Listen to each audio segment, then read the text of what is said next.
مستدرک حاکم کی روایت ہے، امام حاکم نے اسے صحیح کہا، اور سلسلہ احادیث صحیحہ میں شیخ البانی رحمہ اللہ نے اسے نقل فرمایا۔ سیدہ ام الفضل بنت حارث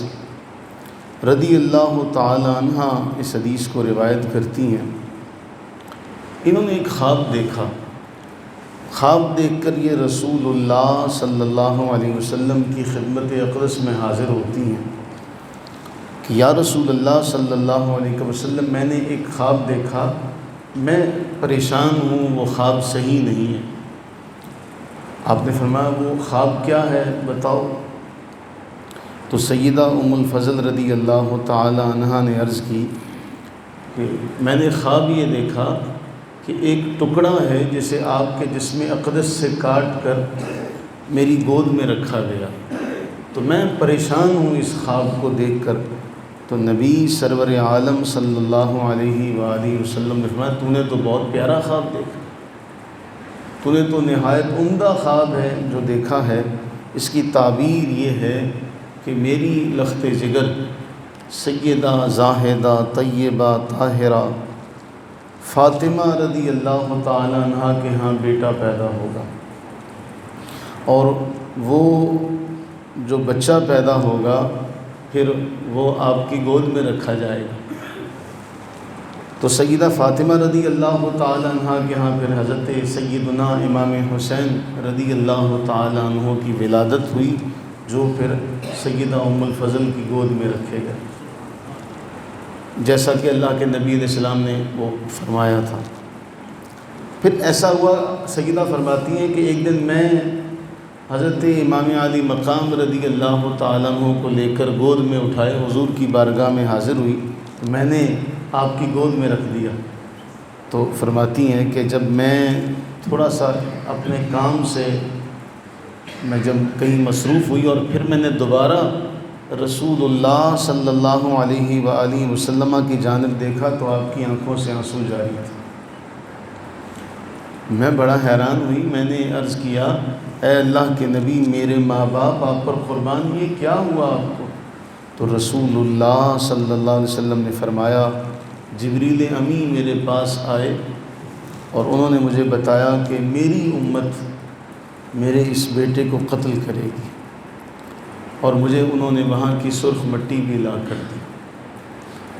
امام علی مقام سیدنا حسین رضی اللہ تعالی عنہ کی شہادت کی خبر اس وقت دی گئی جب آپ ابھی گود میں ہیں، اور وہ کس قدر بدقسمت اور محروم ہیں کہ جو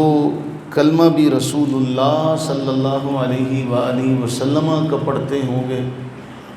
اور انہوں نے اس کے بعد یہ کام کیا کہ جس کے بارے میں اللہ کے نبی صلی اللہ علیہ وسلم نے قرآن اللہ کا ہمیں سنایا، جو ہم نے کل بھی پڑھا کہ جنہوں نے اللہ اور اس کے رسول کو اذیت پہنچائی لعنہم اللہ، ان پر لعنت ہے اللہ تعالیٰ کی، دنیا میں بھی آخرت میں بھی، اور ان کے لیے آخرت میں دردناک عذاب ہے۔ لیکن جو بدقسمتی ہے اس امت کے لیے وہ یہ ہے کہ اگر کسی اور نے قتل کیا ہوتا، کسی اور طبقے کے لوگوں نے قتل کیا ہوتا تو بات تھی، وہ قتل کرنے والے بھی اپنے آپ کو مسلمان کہتے تھے۔ ہمارے علماء نے ایک جملہ واضح طور پر لکھا، کہا کہ جنہوں نے ہمارے سردار، ہمارے محبوب، ہمارے امام حضرت حسین رضی اللہ تعالی عنہ کو شہید کیا یا شہید کرایا یا اس کے لیے کسی بھی قسم کی معاونت کی، مدد کی، ان لوگوں پر لعنت ہے، ان لوگوں پر لعنت ہے جنہوں نے کیا، کروایا یا کسی بھی حوالے سے مدد کی۔ ہم اللہ سے دعا کرتے ہیں کہ اللہ تعالی ہمارے دلوں کو امام علی مقام رضی اللہ تعالی عنہ، تمام اہل بیت اطہار، تمام صحابہ کرام رضوان اللہ تعالی علیہم اجمعین کی محبت سے بھر دے اور ہمیں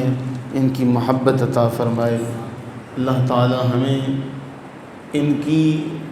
ایسی محبت عطا فرمائے کہ ہم ان کا ذکر کریں۔ وہ اللہ کے نبی علیہ السلام کا ایک جملہ بڑا اہم ہے کہ اللہ تعالیٰ سے محبت کرو کہ وہ تمہیں اپنی نعمتیں عطا کرتا ہے، اور مجھ سے محبت اللہ کے لیے کرو کہ میں اللہ کا محبوب، اللہ کی وجہ سے مجھ سے محبت کرو، اور میری وجہ سے میری اہل میری آل سے محبت کرو۔ تو اگر کوئی ان سے محبت کرتا ہے تو اس کے لیے اللہ کے نبی علیہ السلام نے جو دعا کا مجدہ سنایا ہوا ہے کہ اے اللہ اسے اپنا محبوب بنا لے جو ان سے محبت کرے۔ تو آخر جو ایمان والا ہے وہ اپنے جنتی جو سردار ہیں اس سے محبت کیوں نہیں کرے گا؟ جو جن کے سردار ہیں وہ تو ان سے محبت کرتے ہیں، اور ان کو جس نے بھی نقصان پہنچایا کسی بھی قسم کا ان کے لیے کوئی نرم گوشہ نہیں رکھتے۔ اللہ تعالی ہم سب پر اپنی بے بہا رحمتیں برکتیں نازل فرمائے، آمین ثم آمین۔